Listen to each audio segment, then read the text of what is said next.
As the government shutdown continues to drag on, we have seen countless government agencies essentially ground to a halt. That includes the FDA, who announced earlier this week that, hey, we're done with food inspections. Last week, it was, hey, we can't do very many inspections, but this week it was, now we're officially out of money. None of the food in the U.S. is going to be inspected. Not to be outdone, over at the Department of the Interior, they've had to tell us this week that, hey, we don't exactly have the money anymore because we've run out to conduct safety tests and compliance tests for some offshore drilling rigs here in the United States, in our waters, in the Gulf of Mexico. That is, still kind of reeling from the 2010 BP oil disaster out there. So we can't test our food.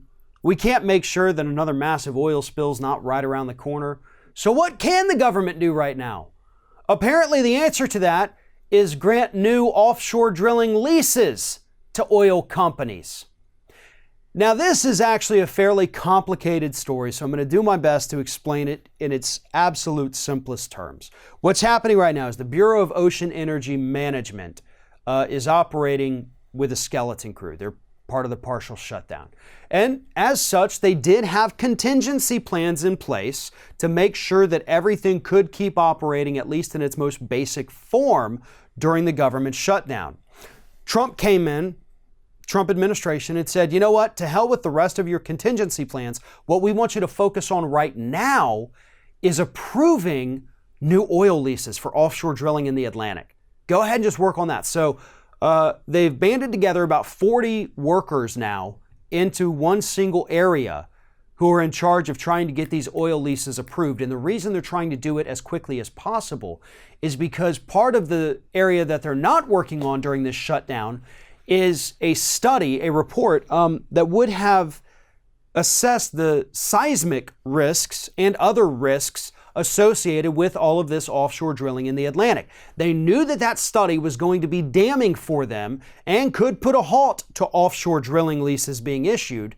So now that they don't have to complete that study, they're trying to get as many leases out there going, as many oil rigs running as they can, because then those oil rigs would likely end up being grandfathered in when the government reopens. This report comes out and says, hey, offshore drilling is going to kill us. No new leases. But the other leases already got approved during the shutdown. So that's what's happening right now with the Bureau of Ocean Energy Management. This is a threat to the United States. We are at the threat of explosions on these rigs because, remember, right now, nobody out there to go inspect and make sure it's not going to happen. And we know what faulty inspections do. That's how we got the BP Transocean explosion and oil spill in the Gulf of Mexico. The inspectors didn't inspect. They let Transocean do that themselves. They would fill out the forms in pencil. Then the regulators, led by Chris Owens, I believe it was, would come back and fill in the answers in pen. They'd erase the pencil and write over it in pen. This was documented. We know that this happened. And because there were no actual safety inspections, we ended up in a disaster. Same thing's going to happen out here in the Atlantic right now. Nobody is looking over their shoulders, and when nobody looks over the shoulders of corporations, they cut corners every single time. Every time.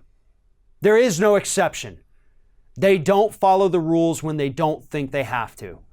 And now, we're just granting new leases left and right before we have to warn the public that, all of this offshore drilling is going to create serious problems.